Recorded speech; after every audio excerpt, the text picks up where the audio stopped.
Hello everybody and welcome to this new Transfusion Science webinar replaying the BIRAT Satellite Symposium which was held at the ISBT in June 2024. My name is Anorijani and I will be your host for today's session.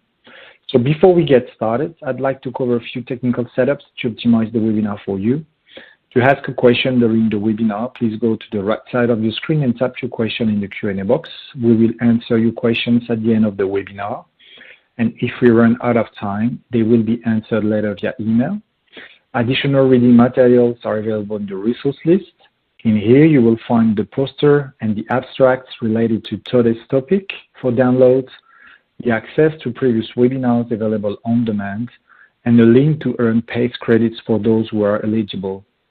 The on-demand version of this webinar will be available approximately 1 hour after the live session. You may access using the same link that was sent to you. Don't miss out on the opportunity to tell us what you think about our Transfusion Science webinar series by filling out the survey available using the text survey icon. The survey will also pop up right after the end of the webinar. This will also give you the opportunity to answer a few questions on today's topic. A certificate of attendance will be available for download at the end of the webinar. BIRAD is a pioneering company in transfusion diagnostics innovation, and we understand the challenges transfusion medicine laboratories face in their daily practice.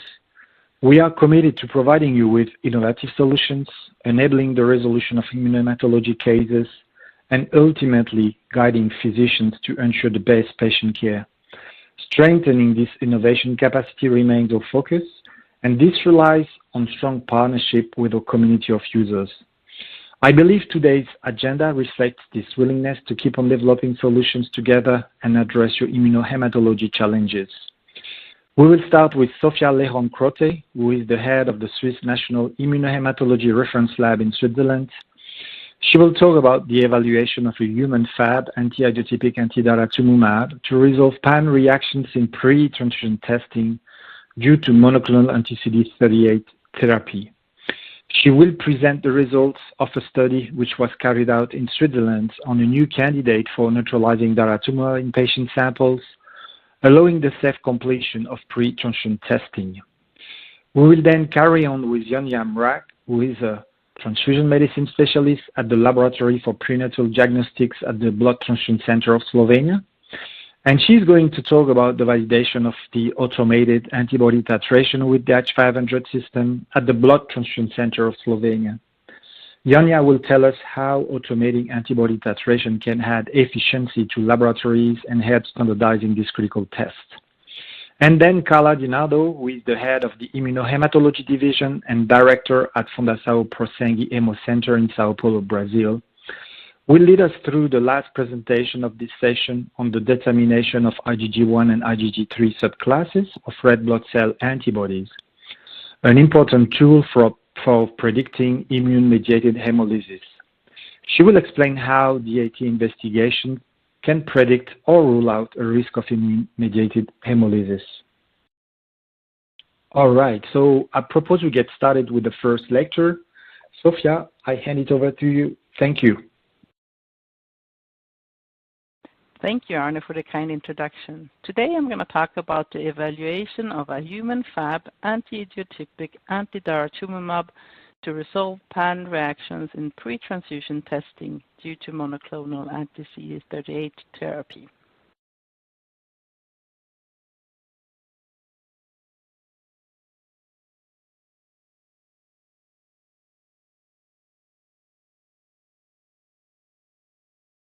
These are my disclosures.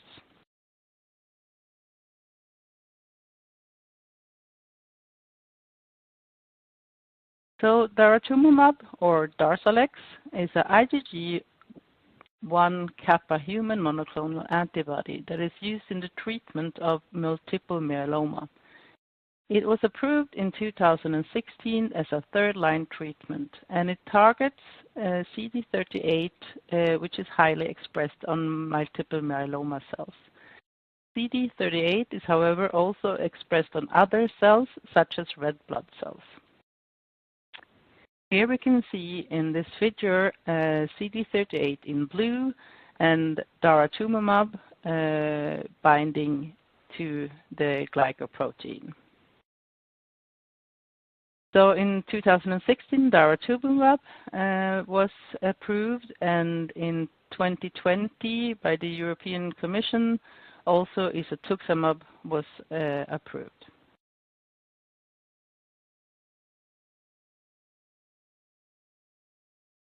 So due to the presence of CD38 on red blood cells, pan reactions are observed when plasma containing daratumumab is used in the indirect antiglobulin test. So daratumumab will interfere with the antibody screening, with the antibody identification, as well as the cross-match, and might then mask underlying red alloantibodies. In this picture to the left, you can see a typical reaction pattern due to daratumumab. Daratumumab will, luckily for us, not interfere with the standard identification of the ABO and RH1 antigens, or RHD. This, of course, is not true if you will do the antigen determination in the antiglobulin phase. Then you will also have the interference of the daratumumab.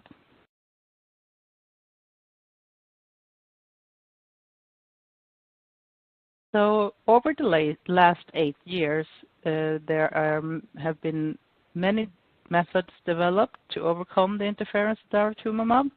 Some we already had, and some are new. For example, the treatment of test cells with enzymes such as papain and trypsin can be used, or the treatment of test cells with DGT, which is quite commonly used nowadays. One other method, which is actually just to get around the fact that you can't identify underlying antibodies, is to match the blood by phenotyping and genotyping both donor and recipient. Another method is to mask CD38 that is present on the test cells. You can also inhibit anti-CD38 which is present in the patient's plasma. And of course, there are many more methods that have been developed. One thing that is important to remember is that in many of these methods, there are limitations as well.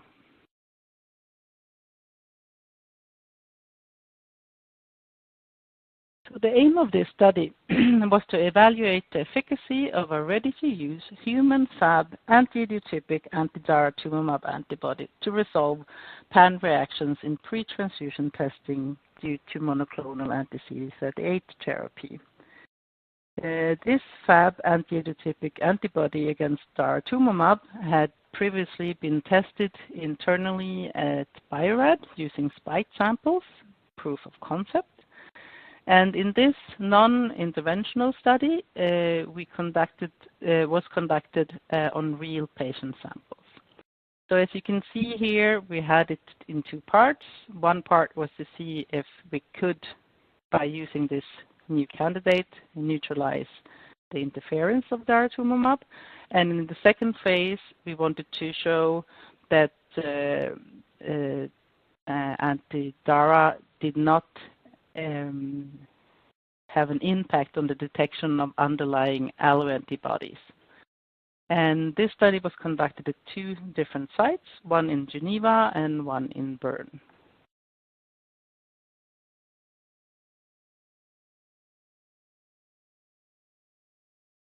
So what is anti-dara? Well, anti-dara is an anti-idiotypic antibody which binds to the idiotope of anti-CD38. As you can see here in the picture to the left, we have in the blue circle the idiotope to where the antibody binds. And as you can see here to the right, we have the anti-CD38 antibody in yellow, orange, and the Fab fragment that we used here in the purple circle.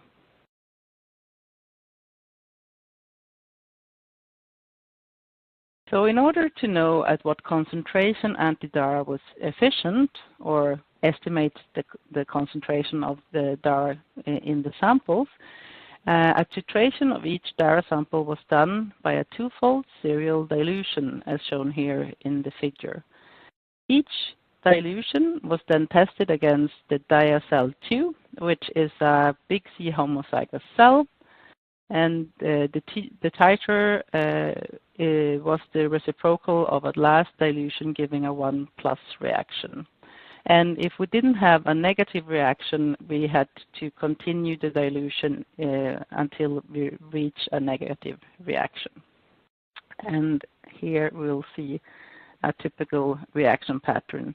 And by the 1 cross was then the titer given.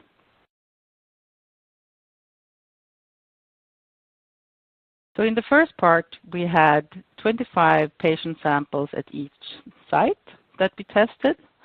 So 100 microliter of DARA-containing samples were used, and to this sample, 10 microliters of anti-DARA was added, mixed, and immediately, without incubation, used for a normal IAT using 3 antibody screening cells. And of course, we had a control using 10 microliters of a dilution buffer. If the neutralization was not successful, we also used 20 or 30 microliters of anti-DARA.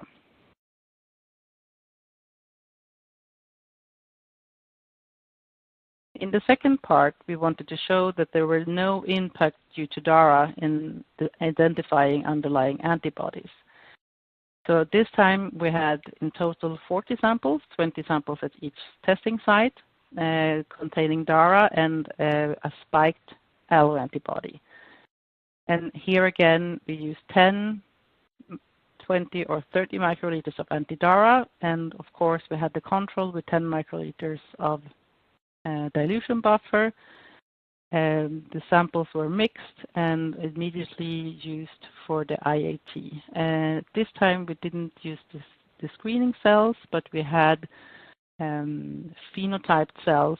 So we had a homozygous, a heterozygous, and an antigen-negative cell to the corresponding antibody, in a normal IAT.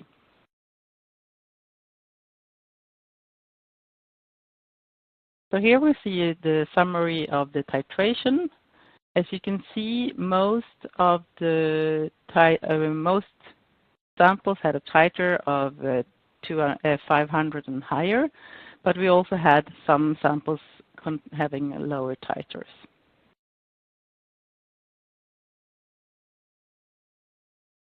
So here we have a sample with a titer of 500. And as you can see on the top, by adding 10 microliters of the Fab anti-DARA, we could neutralize the interference of daratumumab. And as you can see on the bottom, by using 10 microliters of dilution buffer, the interference was still detectable. In this second sample, we had a titer of 4,000, and here again, by using 10 microliters of anti-DARA, the interference could be mitigated, and the control was still positive. In this last sample, we had a titer of 8,000, and as you can see on the top, by using 10 microliters of the Fab fragment, the neutralization was not successful. However, by using 20 microliters, the interference could be mitigated, and the control was still nicely positive. Here is a summary of all the results. As you can see, for titers below, from 1,000 and below, the mitigation was 100% successful by using 10% volume to volume. However, with higher titers, 2000 and 4000, we were successful in about 80%. However, by using 20 microliters of anti-DARA, the successful rate was then 100%. And with the higher titers, 8000 and 16000, we could see that more anti-DARA was needed in order to have a complete neutralization.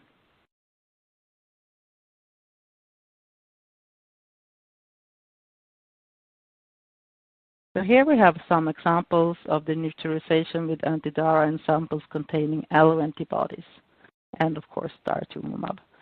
In the first samples to the left, we have an anti-D. On the top, you have the control, which is positive by using 10 microliters of the dilution buffer. On the bottom, you see that the D negative sample is nicely negative and the D positive is positive, so the anti-D could be identified. On the second example, we have anti-big S, and here we have a titer of 4000, so 20 microliters of the Fab fragment was needed for a complete neutralization. We can still see that the big S is, we were able to identify the big S, anti-big S. And also for the Daffy A, anti-Daffy A could be identified, the KID A. Here you see the nicely negative result with the KID A negative cell. And in the last sample, we have an anti-little s, which was also identified when using 10 microliters of the Fab fragment.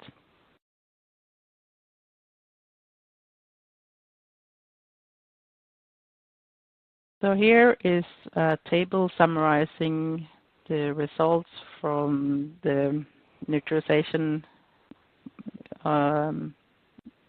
with alloantibodies. As you can see, here's the first half of the table, and in 2 samples we had to use 20% of anti-DARA. However, in all of these 20 samples, we could successfully identify the underlying antibody.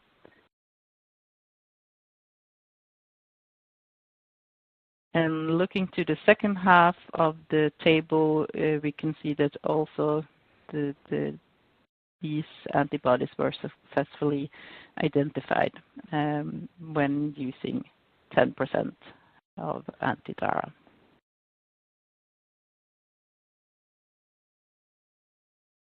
So I would like to conclude that this human Fab anti-idiotypic anti-daratumumab antibody was very efficient in the neutralization of the interference of daratumumab.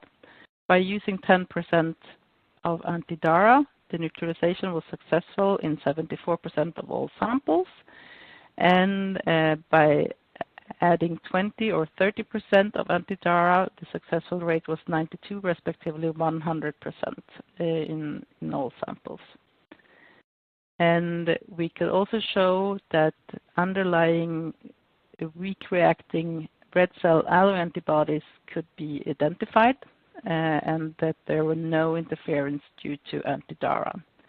I think it's important to mention that there's no incubation needed, which makes it a very user-friendly and a straightforward method in neutralizing the interference of daratumumab.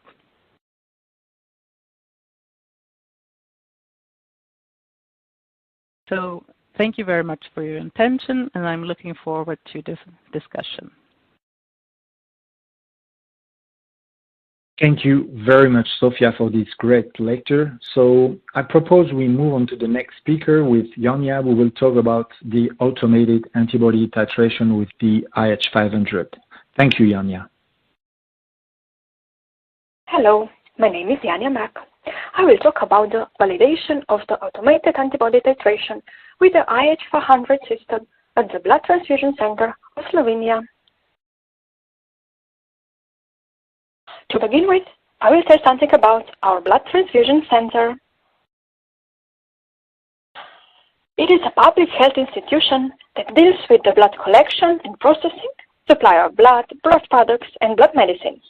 We also provide diagnostic and therapeutic services in transfusion and transplantation and maintain the register of bone marrow donors. We are also a national reference center for transfusion medicine, and we connect with relevant international institutions. Here you can see a brief representation of our work. Last year, we had run 53,000 blood donations. We performed around 358,000 immunohematological tests, and related to the topic, almost 28,000 of them were for pregnant women. We monitor maternal antibody concentration by antibody titrations. In routine, we perform conventional tube tests and Gale column agglutination test method. You can see how many of them do we perform per year. So, hemolytic disease of the fetus and the newborn is caused by maternal antibodies directed against antigens on red blood cells of the fetus. So during pregnancy, a search for irregular antibodies is recommended. And then, titration tests and antibody-dependent cellular tests are used as a decision-making tool to trigger referral for non-invasive monitoring of the fetus. Because of clinical importance of antibody titrations, a reliable and sensitive method is required. The gold standard for this semi-quantitative method is still the conventional tube test. But we know this is a manual method, and that this is a time-consuming method, and that there is a wide inter-observer variability of the results. Manual methods have other several limitations. For example, poor reproducibility, errors that depend on the experience and accuracy of the operator. Today, the Gale column agglutination technology test is becoming an attractive alternative to the standard. Why? Because it is more precise and because it can be automated. Because of that, we decided to validate the automated antibody titration. We will compare final titers determined manually and automatically using the Gale column agglutination technology method to assess whether the automated titration is accurate and reliable enough to predict hemolytic disease of the fetus and the newborn. The first step of the validation of the automated antibody titration is technical validation. The next step will be clinical validation.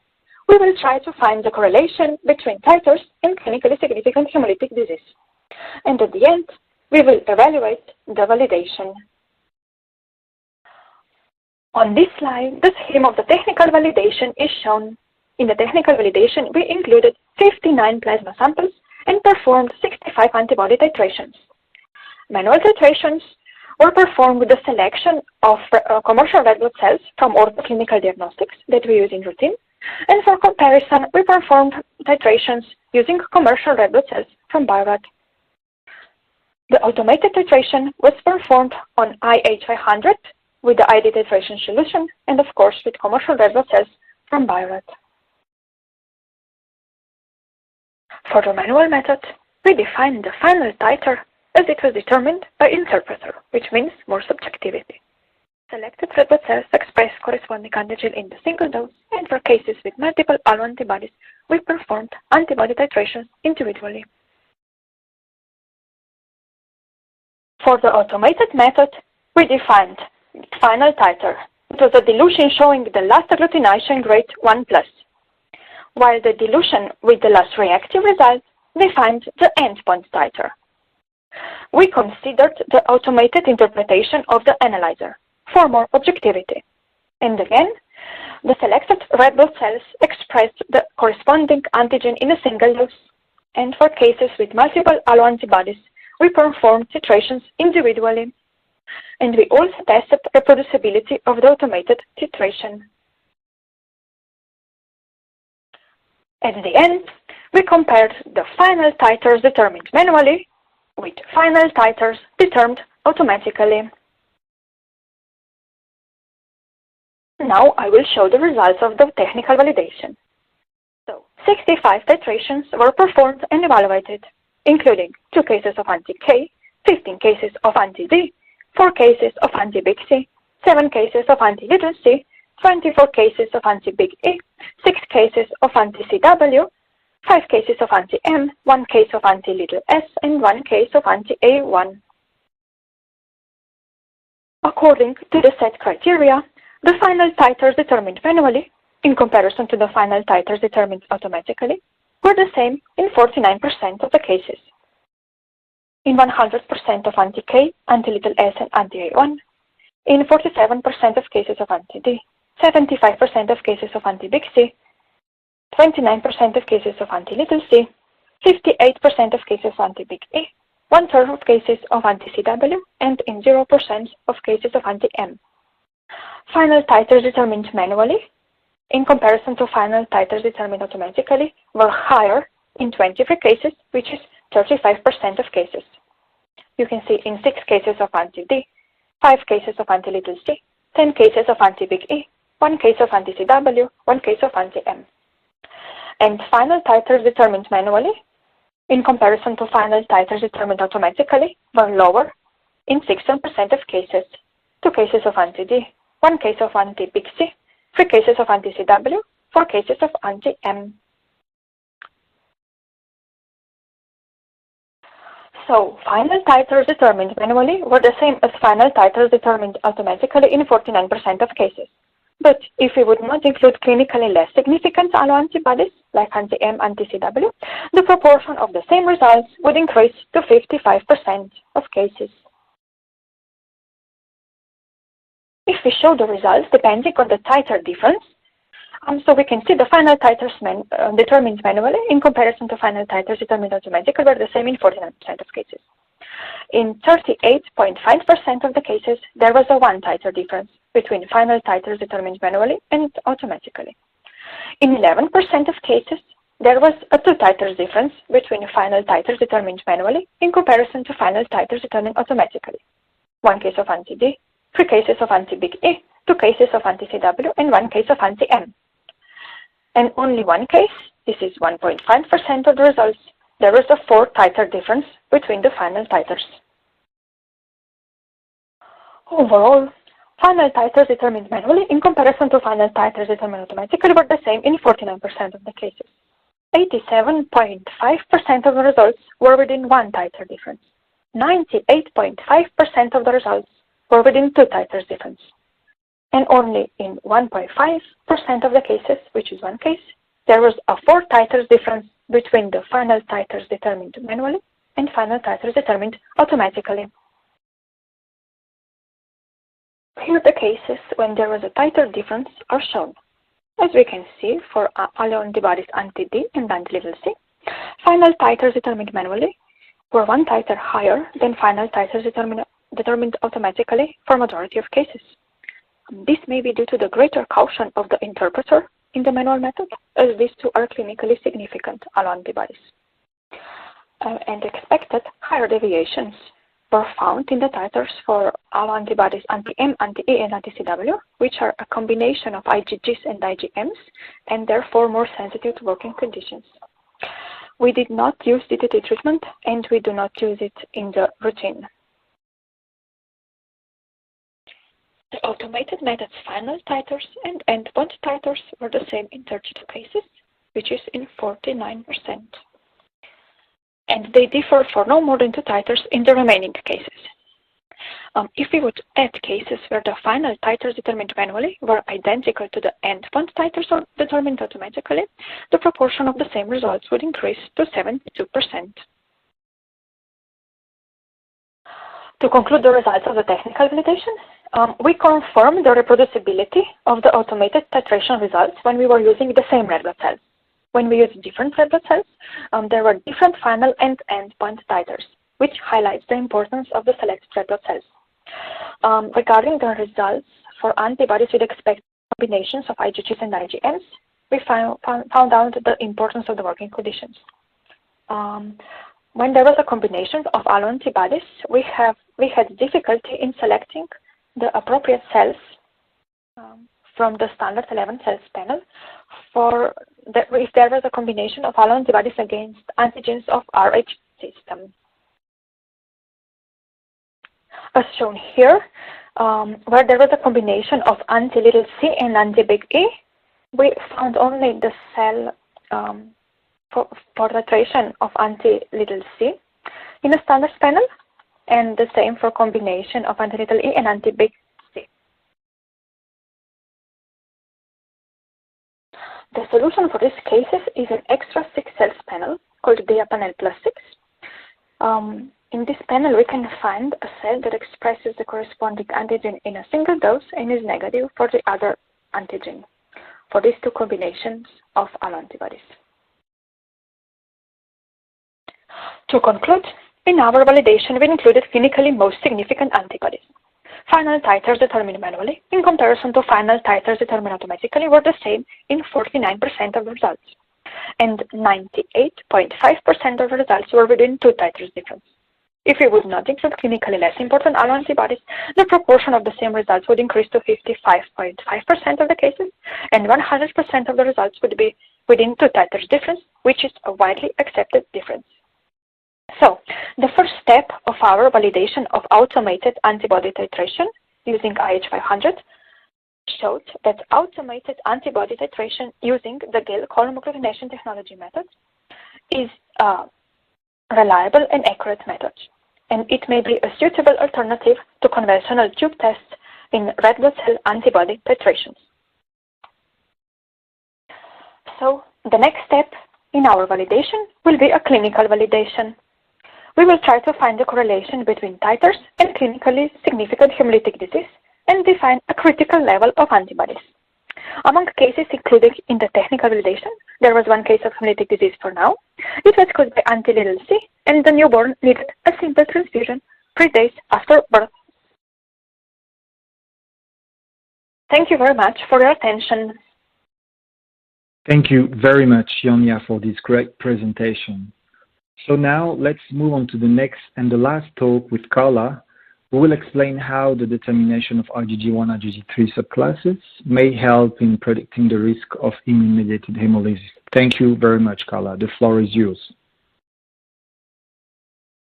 Hi everyone, my name is Carla Dinardo. I'm from Fundação ProSangue, and today I'm going to present an interesting study we have conducted at Fundação ProSangue with the help of BioRed, addressing the role played by the determination of IgG1 and 3 subclasses of red blood cell antibody on the prediction of harmfulness of these antibodies. Hope you enjoy. We have 4 different classes of IgG, and we know that these subclasses of IgG have different effector functions, both in terms of triggering the Fc gamma R expressing cells that will lead to differential phagocytosis or antibody-dependent cell-mediated cytotoxicity, as well as activating complements. What we know by literature is that IgG are recognized by the phagocytic cells by the Fc receptors, and that IgG1 and 3 coded red blood cells are quickly recognized for phagocytosis, leading to a greater potential of red blood cell destruction. Considering the difference we have of the biological behavior of antibodies based on the IgG subclasses, one may think that it may help us to answer some questions we have in immunohematology. The first one is that when we have our antibodies underlying positive DAT, we do not know when they are going to cause or not clinically relevant autoimmune hemolysis. The second question we have is when autoantibodies presented by a pregnant woman will cause clinically relevant fetal hemolysis. And finally, when autoantibodies will cause clinically relevant post-transfusion hemolysis. Based on these questions, we have designed this study whose main objective was to correlate the presence of IgG1 and IgG3 subclasses of antibodies with the risk prediction of hemolysis in the context of red blood cells, alloantibodies, and autoantibodies. As the first specific objective, we were willing to compare the frequency of IgG1 and 3 subclasses in patients versus blood donors presenting with red blood cell autoantibodies. As the second specific objective, we aim to compare the in vitro behavior of IgG autoantibodies of IgG1 and IgG3 subclasses versus the behavior of antibodies of non-IgG1 or IgG3 subclasses. And finally, the third specific objective was to evaluate the frequency of IgG1 and 3 subclasses in the scenario of incompatible transfusions and hemolytic disease of the fetus and newborn.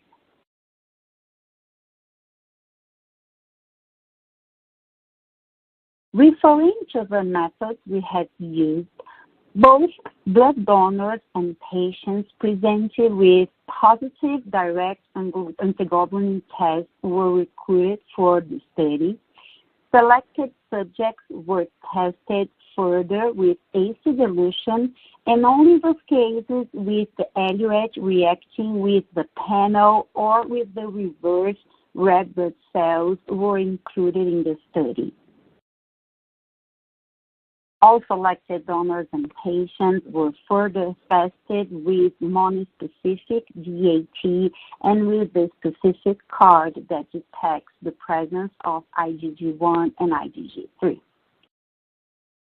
And finally, the monocyte monolayer assay was performed in selected cases in which we had red blood cell IgG autoantibodies.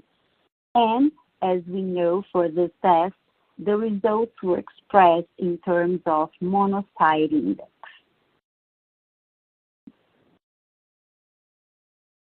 Now let's talk about our results. Referring to the patients, we had a total of 42 patients that presented with positive monospecific DAT indicating IgG and were included in the study. Of these, 9.5% were newborns and these cases were detected as part of the mother and newborn routine in our lab. 21.4% presented in the eluate irregular antibodies, suggesting recent incompatible transfusions. And the majority of the cases, 69%, presented autoantibodies with unreacted eluate. And referring to the donors, we have a total of 68 donors presenting with a positive polyspecific DAT that were initially selected for the study, and of these, only 27 confirmed positive monospecific DAT with IgG, and then they were included in the study. Talking about the red blood cells autoantibodies, of the 29 patients presented with autoantibodies of IgG class, 51.7% presented either IgG1 or 3, and 48.3% had neither IgG1 nor IgG3. In contrast, of the 27 blood donors presenting with IgG autoantibody, the vast majority didn't present neither IgG1 or IgG3. And a striking statistic significance was observed when the frequency of IgG1 and 3 was compared between donors and patients with a p-value less than 0.001, meaning that the groups were indeed very different in terms of the frequency of IgG1 and IgG3.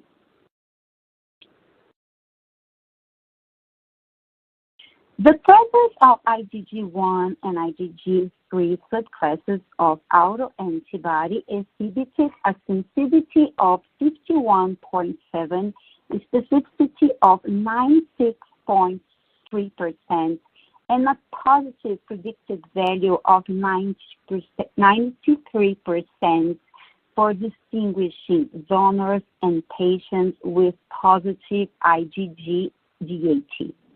And why is it important? Because we know that the immune environment patients present for having a positive DAT is different from that we observe among blood donors that are healthy. As so, if we have a positive DAT and we want to know if this individual is potentially a patient or a blood donor, meaning if the individual is sick or healthy, determining the subclass of IgG1 and IgG3 presents a very good predicted positive value. Exploring a little bit further the group of patients and donors with red blood cell autoantibodies and comparing the antibodies that are of IgG1 and IgG3 versus the others, we didn't observe a difference referring to the presence of complement, but IgG1 and IgG3 autoantibodies were associated with significantly higher agglutination scores on DAT, even though we hate to associate agglutination scores with biological behavior of autoantibodies or subclasses or anything. Here we saw that higher scores were associated with the presence of IgG1 or 3. And finally, there was a difference between IgG1 and IgG3 versus non-IgG1 and 3, resulting with positive monocyte index. We had 83.3% of IgG1 and IgG3 with a positive MMA versus 33.3% of non-IgG1 and IgG3 with a positive MMA. The p-value here didn't reach statistical relevance due to the restricted sample size, but the difference is so striking that we can definitely say that IgG1 and IgG3 had a higher index of erythrophagocytosis in MMA. There is currently the best way we have to predict in vitro the in vivo behavior of antibodies. We had some patients presenting with positive DAT that after AC dilution, we recovered irregular antibodies, and 9 patients were in that situation with different antibodies. You can see we had KIT, we had DUF, we had RH antibodies. And the antibody identification here was requested as part of the pre-transfusion testing for these patients, and none of them were recently transfused in the reference centers.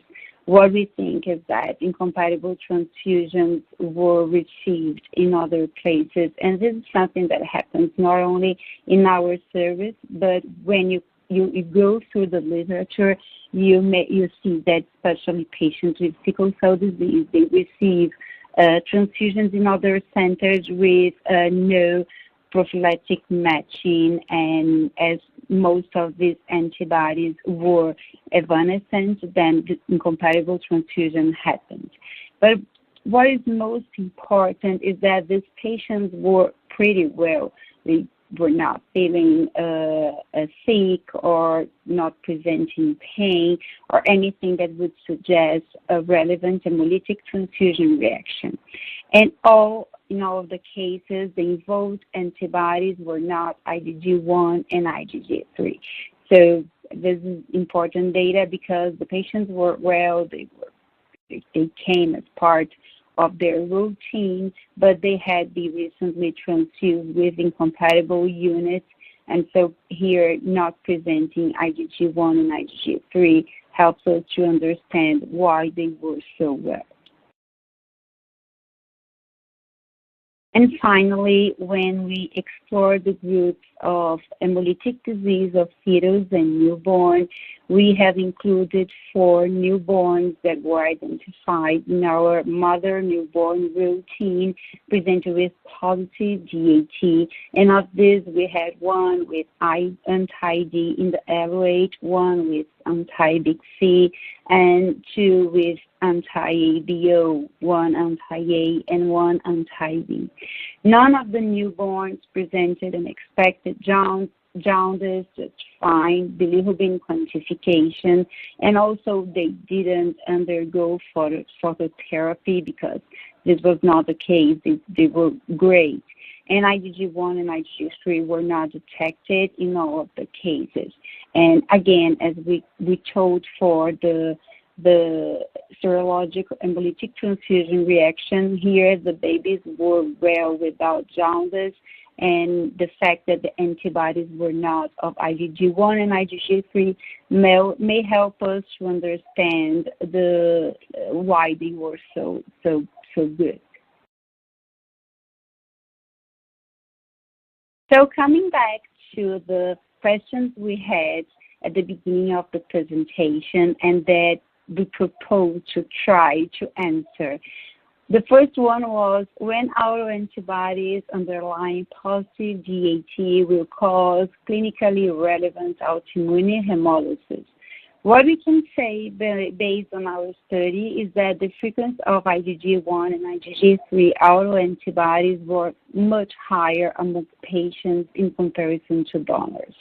And this suggests that identification of non-IgG1 and 3 autoantibodies points to a non-pathological immune context for autoantibody development.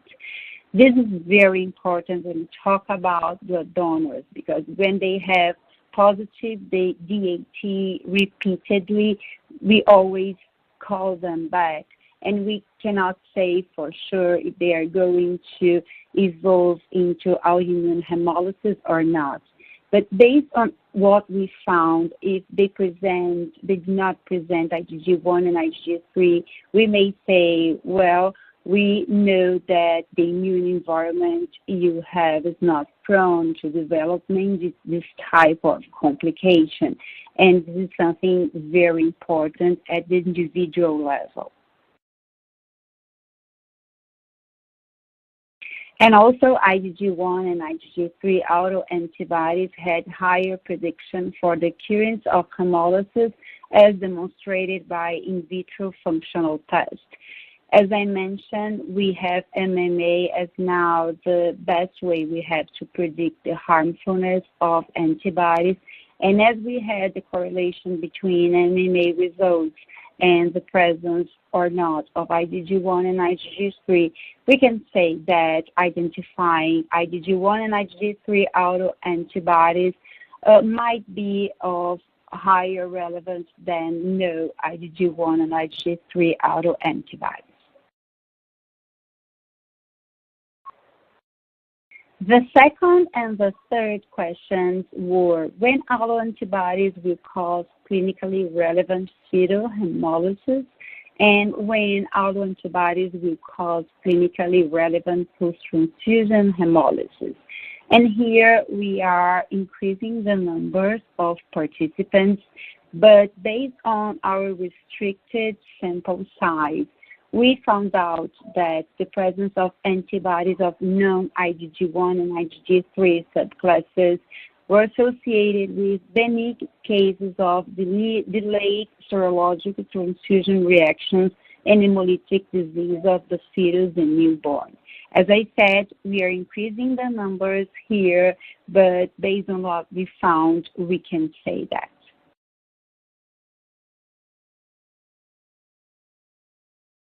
To sum up, what are the clinical conclusions of our study? The first one is that the determination of the subclass of IgG might be a helpful tool in laboratory practice, mainly because the absence of IgG1 or 3 antibodies can rule out immune hemolysis. And most importantly, donors with positive DAT and autoantibodies of non-IgG1 or IgG3 subclasses do not need specific follow-up, as the risk of clinical outcome is low. In contrast, donors with IgG1 or IgG3 autoantibodies, and this is highly uncommon, should be summoned for clinical counseling. Thank you so much for your kind attention, and I'm happy to take any questions.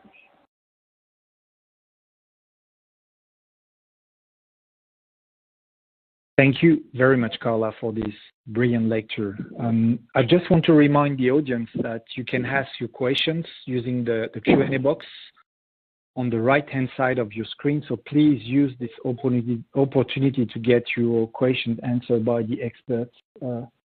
Sofia, Yanya, and Carla, I believe it's time to move to the Q&A session. So I will go through the list of questions we have received, and I will pick the first one.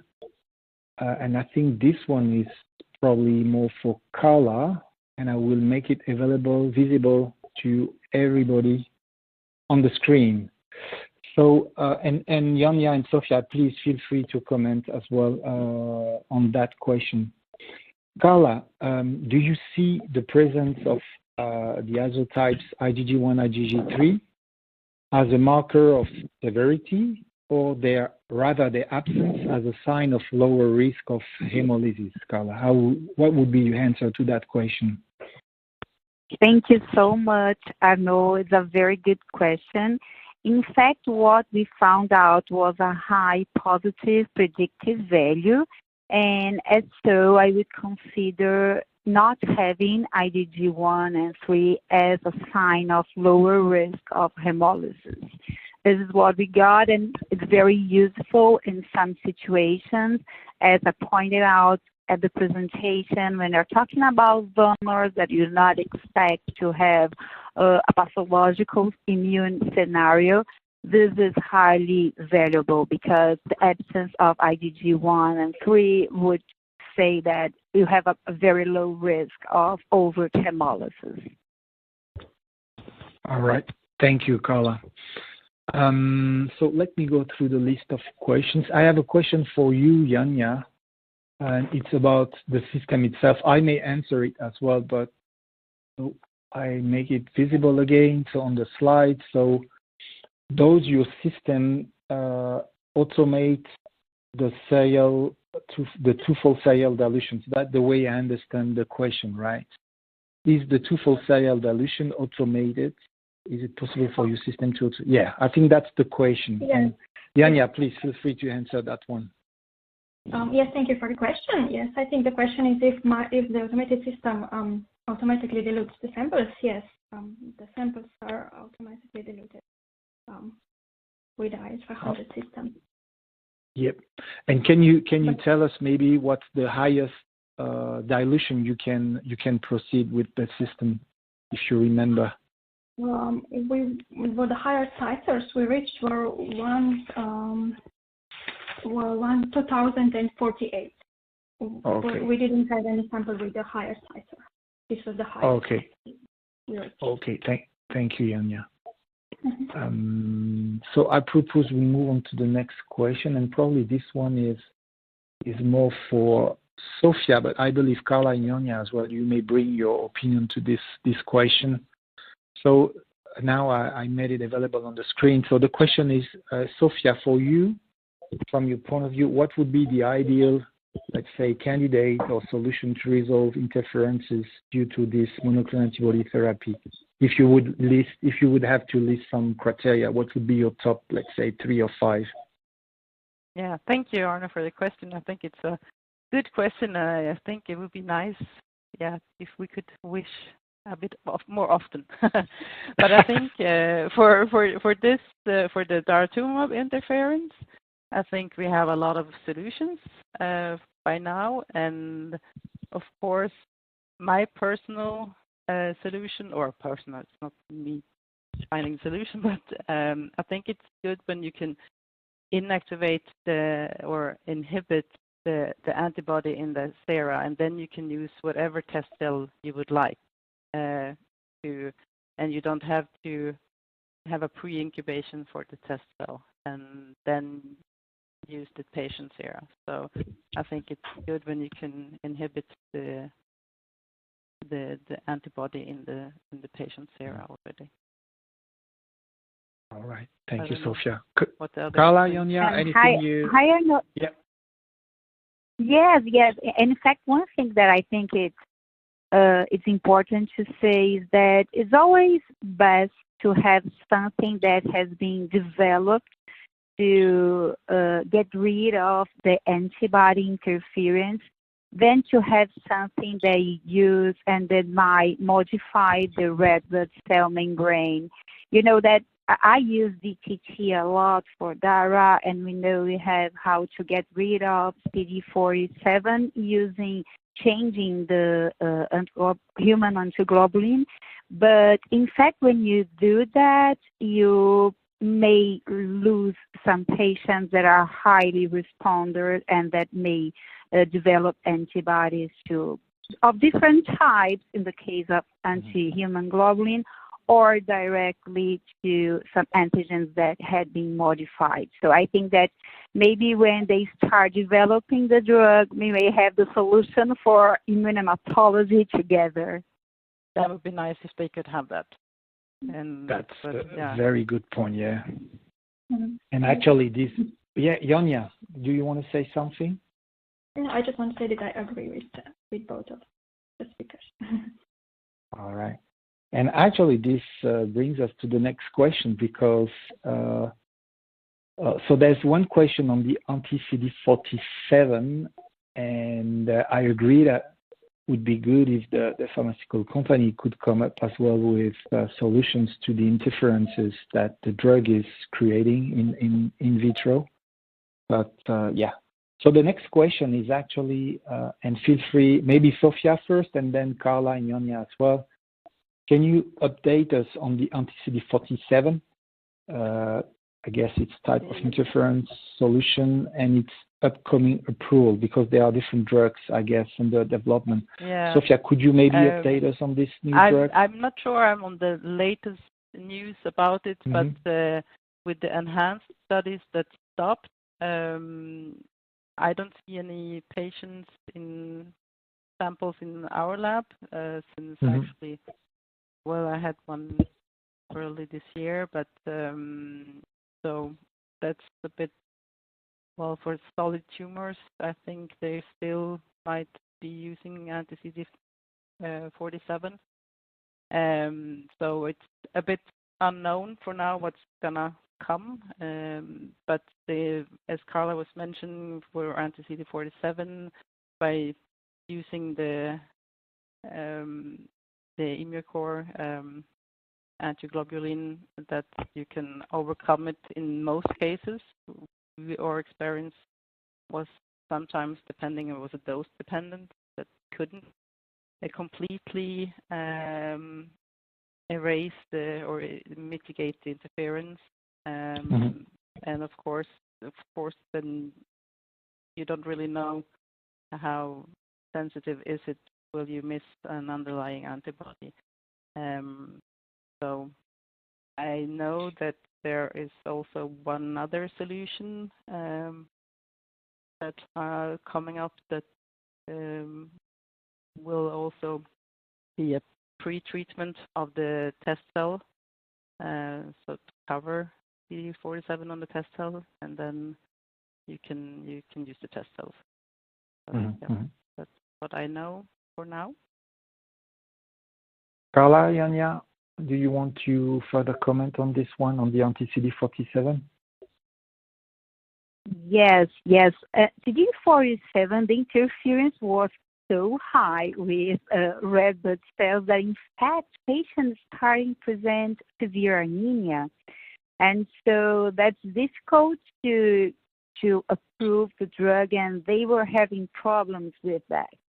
So the target was so interfering with red blood cells that patients started experiencing anemia, and the last update I had is that they had to stop the clinical trials. So I don't know if they're going to change anything in drug development, but in fact, that's something that we are waiting, but we do not expect that to come to clinical practice that soon.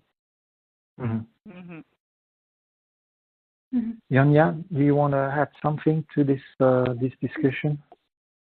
No. No. I had the same understanding as well, that the clinical trials were on hold for this anti-CD47, a specific one, and that is isotype IgG4, not, let's say, supposed to be recognized by this monoclonal anti-human globulin. But yeah, right. So I propose. So let's stay on this topic, because the next question is really tied to the discussion we just had together. And again, the question is visible on the screen. So to your opinion, let's start with Sofia again. Is there any new therapy you will know in the pipeline that would be known for causing such a kind of interference in pre-transfusion testing, Sofia? Anything you would have heard about? Not that I can think of right now, no. Okay. But I'm sure they are about to come up with something new with these monoclonal antibodies therapies. I think we will soon see something. Maybe Carla or Janja knows more? Not that I know. The good news I had is that Dr. Christine Thomas was hired by some enterprises to follow up on drug creation and development. So I don't know if we have more drugs, but perhaps when we happen to have, we'll have someone that knows immunohematology thinking about the problem we may have and thinking about how to overcome them. Yeah, that would be nice. That's a good news. Good. So I propose we move on to the next question, and this one is for you, Yanya. It's about antibody titration. Again, I make it available on the screen. So how do you correlate, Yanya, the antibody titration in tube, which is still the gold standard, to an instrument expected to be more accurate? I think the question here relates to the fact that we are comparing something that we know is not 100% accurate to something that is expected to be more accurate. How do you include this, let's say, concept into your study design, Yanya? Yes, of course. Here, the clinical results will be included. So, with the clinical data, we will collect the data during pregnancy, if injection transfusions will be needed, if neonates will need a transfusion, and of course lab results, hemoglobin, bilirubin, if the phototherapy was needed, and then of course statistical analysis. We will compare the results of the titers and with the results already published to see the correlation. All right. So that's the clinical, let's say, output that really drives the decision-making process. Yeah. Okay. Good. So I don't know, Sofia, Carla, do you want to comment on that question as well, or? No. No, Carla? I know you know that I think that titrating is one of the trickiest things that we do in the lab. Every time we're doing a validation, what we especially using tube and comparing tube to anything, what I think would reduce the inaccuracy would be to have at least 2 people performing the test and performing the test that you are comparing at the same day, at the same moment. This would reduce the heterogeneity we have with titration. Yeah, I agree. And what we can also put in there, I don't know, it depends on where you work and in which country you are, if you are titrating against a hetero or homozygous test cell. It's hard to which of compare course the concept. makes a big difference. Yes, it's hard to compare the results because some use homozygous cells, some heterozygous use different titration solution in normal saline, and the others use PBS and other solutions. It's really hard to compare the results. Yeah. Yeah, still a lot of, let's say, improvements to bring to that critical test. Right. Yeah. So thank you for the answer. I have the next question is for you, Carla, I think. Again, it's visible now on the screen. So the question is, how does the system compare? I guess by system, we should understand the IgG1, IgG3 detection. Okay. With multiple monocyte monolayer assay, sorry. When positive DAT and positive IgG, I guess, cross-match for transfusion of red cells are detected. How would you correlate this test with the MMA and positive DAT and IgG, positive IgG for transfusion of red cells, Carla? Yes, I got the question. In fact, it's a very good question. When you have the GAT positive and you follow what we did in the validation, you have IgG, and then you have to determine whether IgG 1 or 3 or not. What we do is to take the patient's sample, and in case of the GAT, the patient of the donor, I'll use the own red blood cell of either the donor or the patient that is covered with the antibody, the IgG, and I'll put in contact in MMA with healthy monocytes, and we use a pool of donors in order to extract these monocytes, and then I read the results.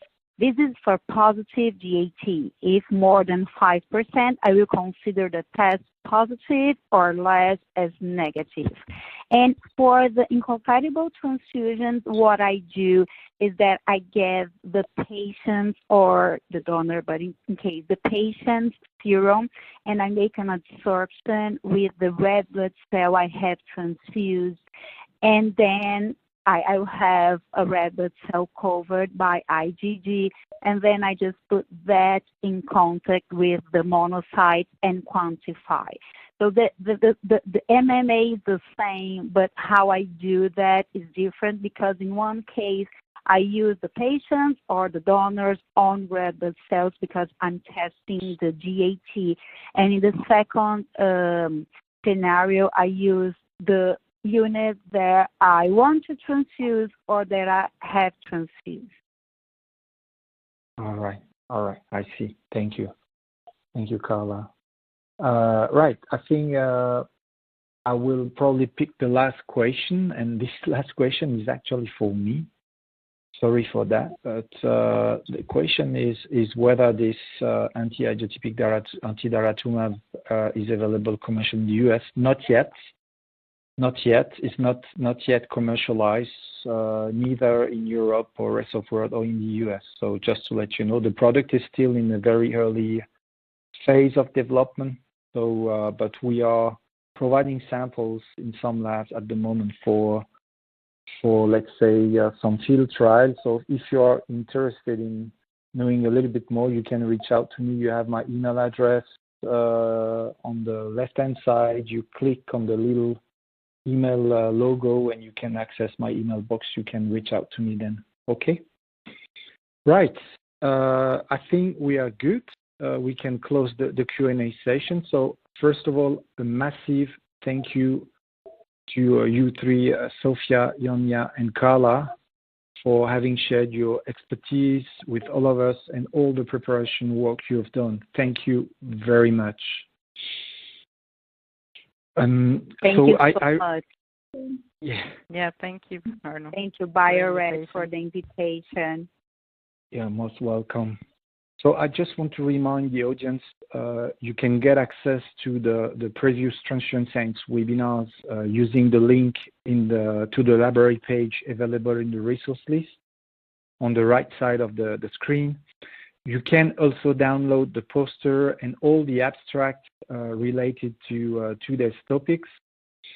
Don't miss out as well on the opportunity to tell us what you think about the Transfusion Science webinar series by filling out the survey that is available in the toolbar using the text survey icon, or that will pop up right after the end of the webinar. And then you will also have the opportunity to answer a few questions on today's topic. You can grab your certificate of attendance out of the corresponding box on the left-hand side of the screen. You can also use the link in the resource list or the QR code on this closing slide to earn your PACE credits for those who are eligible. So I hope you enjoyed this third Transfusion Science webinar of the 2024 series. And I'm very much looking forward to hosting you for last webinar of the year, which is foreseen on the 10th and the 12th of December.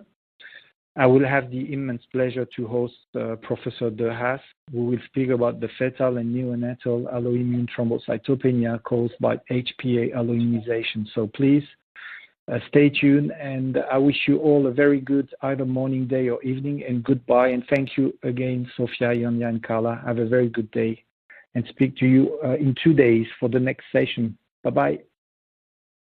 Bye-bye. Bye-bye. Thank you so much. Thank you.